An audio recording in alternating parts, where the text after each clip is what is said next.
হরে কৃষ্ণ। ভালো মানুষকেই সবসময় বেশি দুঃখ পেতে হয়। এই জগৎ সংসারে যে মানুষ ভালো কর্ম করেন, এই জগৎ সংসারে যে মানুষ ভগবানকে নিয়ে চলেন, ভগবানের নাম ধ্যান করতে থাকেন, সাধন ভজন করেন, সেই মানুষ সব থেকে বেশি দুঃখ পান কেন? প্রচুর মানুষের মনে এই প্রশ্ন রয়েছে যে ভালো মানুষকে কাঁদতে হয় কেন। দেখবেন যে মানুষ প্রকৃত ভালো হয়, যে মানুষ ভগবানকে নিয়ে চলেন, ভগবানের সাধন ভজন করেন, সেই মানুষের জীবনেই বেশি দুঃখ, বেশি কষ্ট, সেই মানুষকেই বেশি কাঁদতে হয়। এই প্রশ্ন প্রচুর ভক্তের মনে রয়েছে। এর উত্তর ভগবান শ্রীকৃষ্ণ স্বয়ং দিলেন। তিনি বললেন, ভগবানকে ডাকতে গেলে, ভগবানের আশীর্বাদ পেতে গেলে দুঃখ তোমাকে গ্রহণ করতেই হবে। কেননা যে মানুষ ভগবানের আশীর্বাদ লাভ করতে চান, সেই মানুষকে ভগবান প্রথমে পরখ করে নেন, তার পরীক্ষা নেন। যদি সেই পরীক্ষায় সেই ভক্ত সফল হন, তাহলে কিন্তু ভগবান তাকে দুহাত ভরে দেন।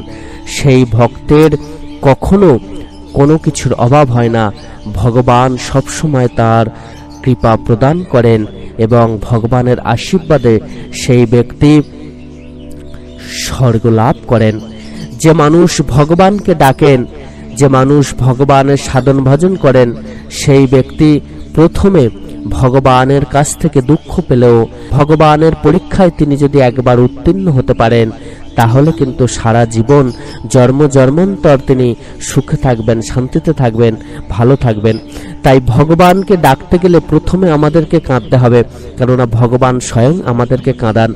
তারপরে যদি আমরা ভগবানকে মন দিয়ে ডাকতে পারি, তাহলে কিন্তু ভগবান আর আমাদেরকে কখনো ছাড়বেন না। আমরা যে কোনো চাকরির পরীক্ষায় উত্তীর্ণ হতে গেলে প্রথমে কিন্তু পরীক্ষা দিতে হয়। সেই পরীক্ষায় পাশ করলে তবেই কিন্তু আমরা চাকরি লাভ করি। ঠিক সেই রকমই ভগবানকে পেতে গেলে, ভগবানের আশীর্বাদ পেতে গেলে আমাদেরকে দুঃখ পেতেই হবে। কেননা তিনি আমাদেরকে কাঁদান, কাঁদানোর মধ্য দিয়ে তিনি আমাদেরকে নিঃস্ব করে দেন। তারপরও যদি আমরা ভগবানকে না ভুলি, ভগবানকে ডাকতে না ভুলি, ভগবানের সাধন ভজন করতে না ভুলি, তাহলে কিন্তু তিনি সব উজাড় করে আমাদেরকে দেবেন এবং সব পরিপূর্ণ করবেন। আমাদের আর কোনোদিন কাঁদতে হবে না। ভগবানের আশীর্বাদ লাভ করে আমরা সব কিছু পাবো। তাই ভালো মানুষ দেখবেন বেশি কাঁদেন। যে মানুষ এই জগৎ সংসারে ভালো থাকেন, ভগবানকে নিয়ে চলেন, তাকে কাঁদতে হয়। আরেকটি প্রধান কারণ হলো এটা কলিযুগ। কলিযুগের অর্থই হচ্ছে মিথ্যা।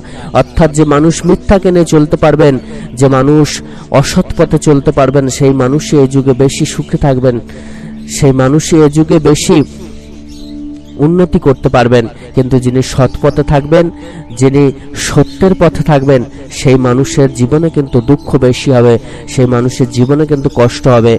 এই জীবনটা তার কাছে অনেক দুর্বিষহ হয়ে উঠবে।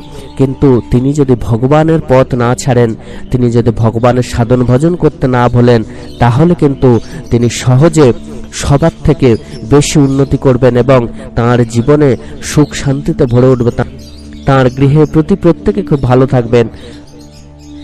সকল ভক্তমতী মায়েরা, তাই ভগবানের সাধন ভজন করুন, ভগবানকে ডাকতে থাকুন। আপনার জীবন থেকে সকল দুঃখ দূর হবে, সকল কষ্ট দূর হবে। সকলে খুব ভালো থাকবেন। ভগবানের এইরকম অমৃত কথা শোনার জন্য কৃষ্ণ কথাকে অতি অবশ্যই সাবস্ক্রাইব করে দেবেন। ধন্যবাদ।